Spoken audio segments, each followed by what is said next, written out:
नमस्कार साथियों, एक बार फिर से स्वागत है आपका अपने चैनल वैकेंसी लवर में। दोस्तों, ये आपके head radio operator, assistant radio operator and workshop staff तीनों के लिए ये आपका प्रैक्टिस सेट है, जिसको यानी कि आपका प्रैक्टिस सेट नंबर 11 है। इससे पहले हम लोग 10 सेट कर चुके हैं। तो दोस्तों, उम्मीद है कि आप डेली क्लास लेते होंगे और अपनी तैयारी को और भी बेहतर बना रहे होंगे। तो दोस्तों, सबसे पहले क्वेश्चन को स्टार्ट करते हैं। दोस्तों, इसका PDF मैं अपने टेलीग्राम चैनल पर डाल दूंगा, वहाँ से आप इसको डाउनलोड कर सकते हैं और इसका रिवीजन भी कर सकते हैं वहीं से। तो दोस्तों, सबसे पहला क्वेश्चन देखिए कि यदि m द्रव्यमान वाली वस्तु को जमीन से h ऊंचाई तक उठाया जाता है तो इस क्रिया के लिए बल की आवश्यकता होती है, यानी कि बल की आवश्यकता जो होगी, तो वस्तु को उठाने के लिए आवश्यक न्यूनतम बल कितना, मतलब किसके समान होता है, ये आपको बताना है। तो दोस्तों, मान लीजिए कि ये कोई m द्रव्यमान की वस्तु है और ये आपकी हाइट है, यानी कि h ऊंचाई तक इस पर उठा के और यहाँ पर लाया गया। तो दोस्तों, सबसे पहले तो जो आपका जितना बल लगेगा ना, वो दोस्तों होगा F=m/g।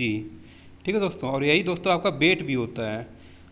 ठीक है दोस्तों, यानी कि जितना बल लगेगा वो आपके वेट के बराबर ही लगेगा, क्योंकि दोस्तों वेट जो होता है उसमें आपका जो आपका मास होता है यानी कि द्रव्यमान, और दोस्तों जो आपका गुरुत्वीय त्वरण होता है उनका मतलब गुणा करके दोस्तों आपका वेट निकल के आएगा। तो दोस्तों, ये आपका पूछ रहा है कि वस्तु का वजन के बराबर हो जाएगा, तो राइट आंसर आपका ऑप्शन नंबर बी हो जाएगा। दोस्तों, यहीं से आपका एक कॉन्सेप्ट और बन के आता है कि मान लीजिए कोई एक m द्रव्यमान की वस्तु यहाँ पर थी और दोस्तों इसको h ऊंचाई तक उठाया गया। तो दोस्तों, ये पूछता है कि इस पर कितना कार्य किया गया है। तो दोस्तों, जो इस पर जितना कार्य किया जाएगा वो दोस्तों इसकी उस स्थितिज ऊर्जा में जितना परिवर्तन आपने किया होगा वही इसके कार्य के बराबर होता है। तो दोस्तों, मान लीजिए ये कोई m द्रव्यमान की वस्तु थी, इसको उठा करके यहाँ तक लाया गया। तो दोस्तों, क्वेश्चन में ये पूछता है कि ये इस वस्तु को यहाँ तक उठाने में कितना कार्य किया गया होगा। तो दोस्तों, जो इसकी स्थिति ऊर्जा में जितना परिवर्तन होगा ना, यानी कि आपका स्थिति ऊर्जा में परिवर्तन यानी कि U=mgh, ये इसके बराबर हो जाएगा जो आपका स्थिति ऊर्जा में जितना परिवर्तन होगा। तो राइट आंसर आपका ऑप्शन नंबर बी हो जाएगा। चलिए नेक्स्ट क्वेश्चन पर, विश्व पर्यावरण दिवस कब मनाया जाता है। तो दोस्तों, आपका जो विश्व पर्यावरण दिवस होता है ये आपका 5 जून को मनाया जाता है। राइट आंसर आपका ऑप्शन नंबर ए हो जाएगा। दोस्तों, अगर हम बात करें आपके 2020 के विश्व पर्यावरण दिवस की थीम की, तो दोस्तों 2020 में ये मनाया गया था। तो दोस्तों, इसमें जो इसकी थीम थी जैव विविधता। तो राइट आंसर आप मतलब जो इसकी थीम थी जैव विविधता, तो ये आपको ध्यान रखनी है। अब चलते हैं नेक्स्ट क्वेश्चन पर। 43 नंबर क्वेश्चन कह रहा है कि किसी परिपथ में विद्युत प्रवाह किसके द्वारा संभव होता है। तो दोस्तों, आपका कोई भी सर्किट हो, चाहे आपका वायर हो गया या कहीं कहीं पर भी विद्युत प्रवाह जो संपन्न होता है वो दोस्तों आपका होता है इलेक्ट्रॉनों की गति के कारण। तो राइट आंसर आपका इसमें ऑप्शन नंबर डी हो जाएगा। अब चलते हैं नेक्स्ट क्वेश्चन पर। निम्न में से कौन सा क्षार नहीं है। दोस्तों, इसमें आपको बताना है कौन सा क्षार नहीं है। तो दोस्तों, इसमें जो आपका C2H5OH, दोस्तों ये आपको देखने में ही लग रहा होगा कि क्योंकि दोस्तों ये आपका एल्कोहल का फार्मूला है, यानी कि एल्कोहल का फार्मूला क्या होता है आपका C2H5OH, क्योंकि दोस्तों इसमें आपका OH समूह जो है विद्यमान है। तो राइट आंसर आपका ऑप्शन नंबर बी हो जाएगा। अब चलते हैं नेक्स्ट क्वेश्चन पर। धातुएं अम्लों के साथ अभिक्रिया द्वारा उत्पन्न करती हैं। तो दोस्तों, जो आपकी धातुएं होती हैं वो अम्लों के साथ क्रिया करके क्या उत्पन्न करती हैं, तो इसमें आपको बताना है। तो दोस्तों, जब भी धातुएं आपकी अम्लों के साथ क्रिया करेंगी तो उसमें आपका लवण और हाइड्रोजन निकल के आता है। राइट आंसर आपका ऑप्शन नंबर सी हो जाएगा। अब चलते हैं नेक्स्ट क्वेश्चन पर। पदार्थ के संदर्भ में निम्न में से कौन सा कथन सही नहीं है। तो दोस्तों, आपको बताना है कौन सा कथन गलत है इसमें।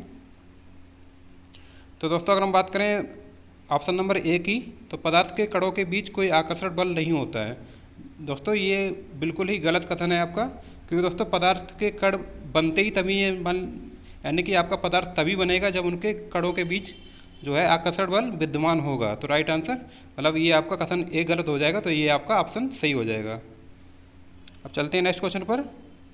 47 नंबर क्वेश्चन कह रहा है कि एक शुद्ध पदार्थ है। दोस्तों, आपको बताना है कि शुद्ध पदार्थ क्या है।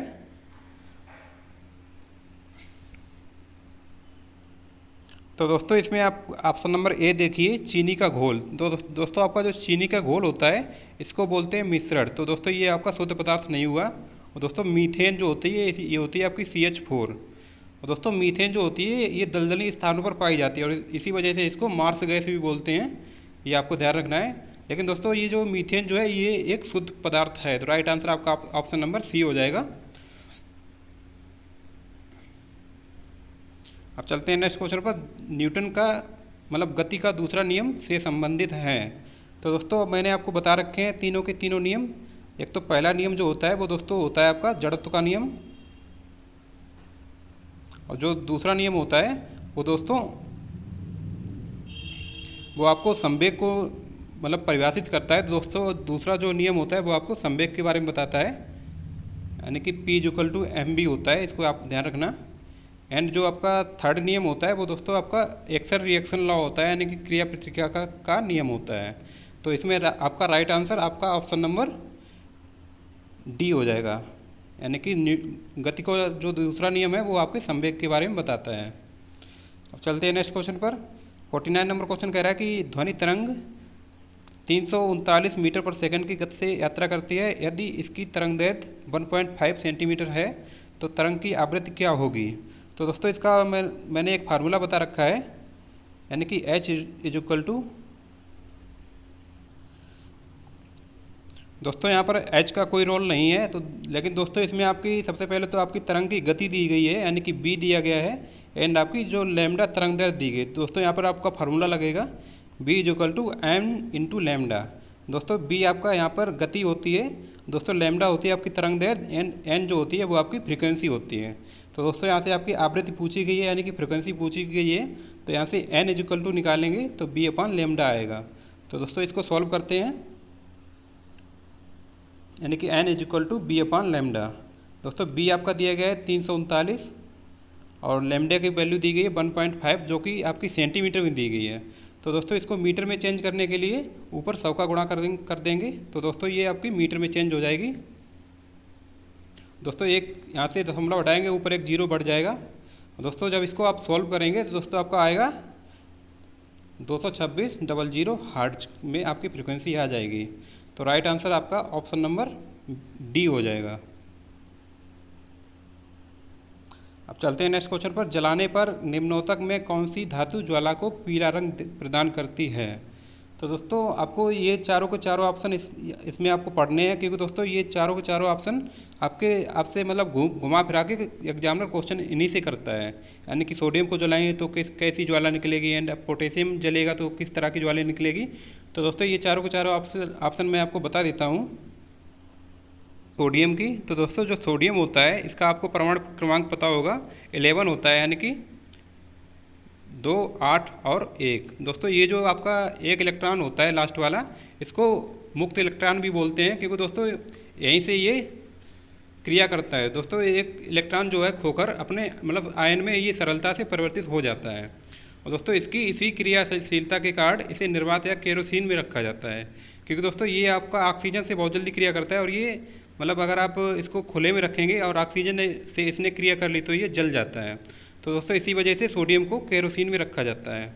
तो ये चीज़ आपको सोडियम के बारे में ध्यान रखनी है, यानी कि इसको केरोसिन में रखा जाता है, और वैसे ये धातु है। और दोस्तों अगर आप सोडियम को जलाएंगे तो दोस्तों ये जो जब जलती है तो ये पीली लपट के साथ जलती है। तो राइट आंसर आपका ऑप्शन नंबर मतलब इसमें क्या पूछा गया था, पीला रंग। तो दोस्तों पीला रंग आपका सोडियम का ही होता है, मतलब जब भी ये जलेगी तो पीले रंग के साथ जलेगी, पीली ज्वाला के साथ। तो राइट आंसर आपका ऑप्शन नंबर ए हो जाएगा। और दोस्तों इनके कुछ पराक्साइड भी हैं सोडियम के। एक तो आपका सोडियम ऑक्साइड होता है एंड सोडियम पराक्साइड होता है। तो दोस्तों आपको बता देते हैं कि जो आपका सोडियम ऑक्साइड का कभी कभी फार्मूला पूछा जाता है आपसे, तो सोडियम ऑक्साइड का अगर पूछा जाए तो Na2O, एंड अगर आपको सोडियम पराक्साइड का पूछा जाए तो Na2O2। ये आपका सोडियम पराक्साइड का फार्मूला है, एंड ये आपका सोडियम ऑक्साइड का है। दोस्तों इसमें आपकी एक चीज़ और है जलने वाली, जो कि आपकी बेरियम है। तो दोस्तों जब भी आपकी बेरियम जलती है ना तो ये हरा रंग प्रदान करती है। दोस्तों आपने जो पटाखे होते हैं जो कि दीपावली पर आप फोड़ते हैं दोस्तों, उसमें आपने देखा होगा कि हरा रंग निकलता है।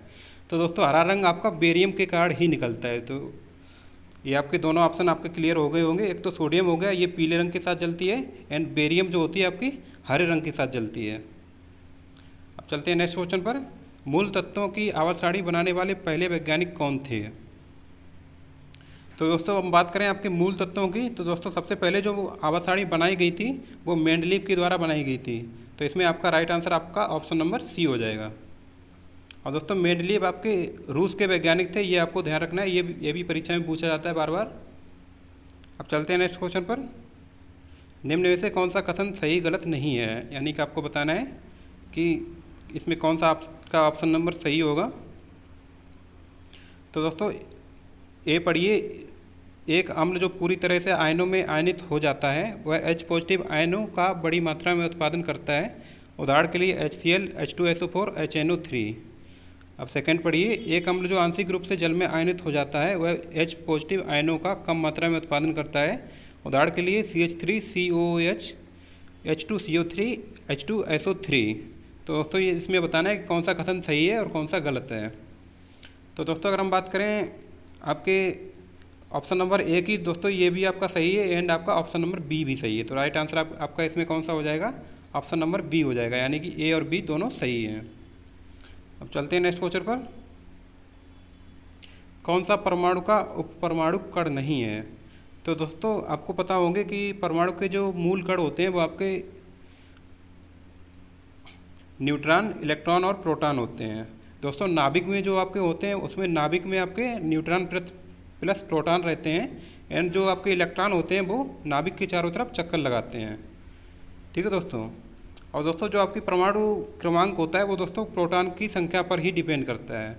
तो दोस्तों जो आपका जीनॉन होता है ये कोई कण नहीं होता है परमाणु का। तो राइट आंसर आपका ऑप्शन नंबर ए हो जाएगा। अब चलते हैं 54 नंबर क्वेश्चन पर। इलेक्ट्रिक चार्ज अपॉन समय किसके बराबर होता है। तो दोस्तों आपको पता होगा Q = I/T होता है। तो दोस्तों यहाँ से पूछा गया है अगर हम Q के नीचे T को लाएं तो दोस्तों ये किसके बराबर होगा। तो दोस्तों ये आपका इलेक्ट्रिक धारा के बराबर हो जाएगा। तो राइट आंसर आपका ऑप्शन नंबर ए हो जाएगा। अब चलते हैं नेक्स्ट क्वेश्चन पर। 20 न्यूटन का एक बल एक वस्तु को 20 मीटर विस्थापित कर देता है और 20 जूल कार्य करता है। बल और विस्थापन के बीच कोण है। तो दोस्तों ये मैंने फार्मूला आपको बता रखा है। जब भी आपसे इस तरह का क्वेश्चन किया जाए दोस्तों आपको जस्ट फार्मूला लगा देना है, W = F/D cos थीटा। तो दोस्तों यहाँ से आपको क्या क्या चीज़ पता है, एक तो F की वैल्यू पता है, कार्य की वैल्यू पता है और दोस्तों विस्थापन भी आपको पता है। लेकिन दोस्तों आपसे थीटा की वैल्यू पूछी गई है। तो दोस्तों अगर हम यहाँ से cos थीटा निकालें तो cos थीटा = W/F/D आएगा। तो दोस्तों इसको थोड़ा सॉल्व कर लेते हैं।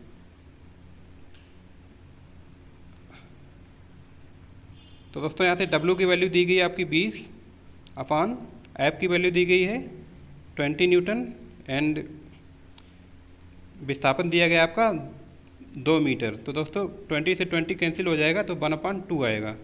दोस्तों जो आपकी 1/2 वैल्यू होती है वो दोस्तों आपकी होती है cos 60 की, यानी कि cos 60 = 120। तो दोस्तों आपका जो थीटा की वैल्यू निकल के आएगी वो आपकी आएगी 60 डिग्री। तो राइट आंसर आपका ऑप्शन नंबर इसमें option number A right answer हो जाएगा। अब चलते हैं नेक्स्ट क्वेश्चन पर। किसी सैटेलाइट और पृथ्वी के बीच आकर्षण का गुरुत्वाकर्षण बल खाली स्थान को तेजी प्रदान करता है।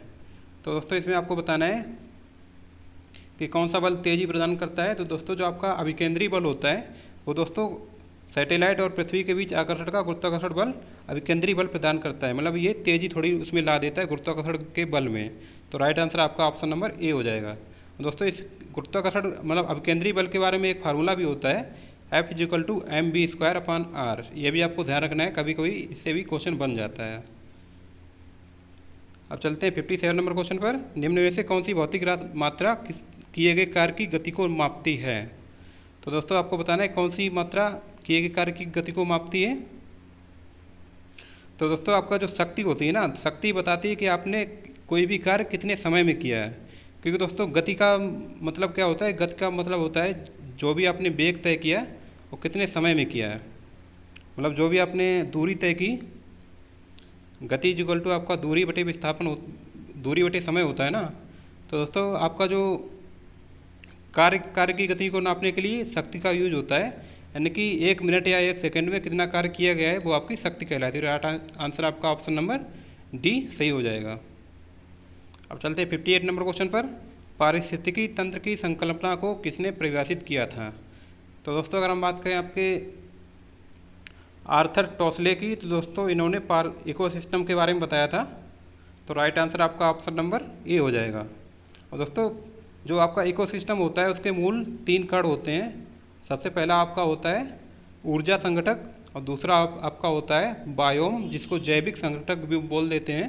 और दोस्तों जो आपका तीसरा होता है उसको अजैविक या भौतिक संगठक बोलते हैं, और जिसमें कि आपका स्थल और जलवायु दोनों आ जाते हैं। मतलब पहला आपका हो गया ऊर्जा संगठक, दूसरा हो गया आपका जैविक या बायोम, और तीसरा हो गया आपका अजैविक। तो दोस्तों इसमें आपका ऑप्शन नंबर ए राइट होगा। अब चलते हैं नेक्स्ट क्वेश्चन पर। प्रचुर मात्रा में उपलब्ध ज्वलनशील प्राकृतिक गैस कौन सी है? तो दोस्तों आपको बताना है कि कौन सी ऐसी प्राकृतिक गैस है जो कि प्रचुर मात्रा में उपलब्ध है। तो दोस्तों अगर हम बात करें आपके मीथेन की, जिसको मार्स गैस भी बोलते हैं, तो दोस्तों ये बहुत ही प्रचुर मात्रा में उपलब्ध है प्राकृतिक रूप से। तो राइट आंसर आपका ऑप्शन नंबर बी हो जाएगा। अब चलते हैं नेक्स्ट क्वेश्चन पर। गतिशील वस्तु की स्थितिज ऊर्जा किस पर डिपेंड करती है? तो दोस्तों आपको पता होगा kinetic energy is equal to half mv²। तो दोस्तों यहाँ से आप देख लीजिए, एक तो आपकी द्रव्यमान पर डिपेंड कर रही है एंड आपकी एक वेग पर डिपेंड कर रही है। तो वजन और इसके स्थान, द्रव्यमान और इसके स्थान, द्रव्यमान और त्वरण, द्रव्यमान और वेग। तो इसमें आपका राइट आंसर आपका ऑप्शन नंबर डी हो जाएगा, क्योंकि दोस्तों इसमें आपका द्रव्यमान है लेकिन त्वरण पर तो डिपेंड कर नहीं रही है, आपका गलत हो जाएगा। द्रव्यमान और इसके स्थान यानी कि उसकी पोजीशन पर डिपेंड नहीं करती है, ये भी आपका गलत हो जाएगा और ये भी गलत हो जाएगा। तो राइट आंसर आपका ऑप्शन नंबर डी हो जाएगा। तो दोस्तों ये थे आपके टोटल 20 क्वेश्चन जो कि मैंने अभी साइंस के डिस्कस कराए। दोस्तों ये क्वेश्चन आपके रेडियो ऑपरेटर के लिए बहुत इंपॉर्टेंट क्वेश्चन थे। तो उम्मीद है कि आपने अच्छे से क्लास ली होगी। दोस्तों जो आपको कॉन्सेप्ट ना समझ में आया करे उसको नोट कर लिया करिए। तो धन्यवाद दोस्तों वीडियो देखने के लिए, और इसका PDF मैं अपने टेलीग्राम चैनल पर डाल दूँगा, वहाँ से आप देख सकते हैं। तो चलते हैं, मिलते हैं नेक्स्ट वीडियो में। धन्यवाद।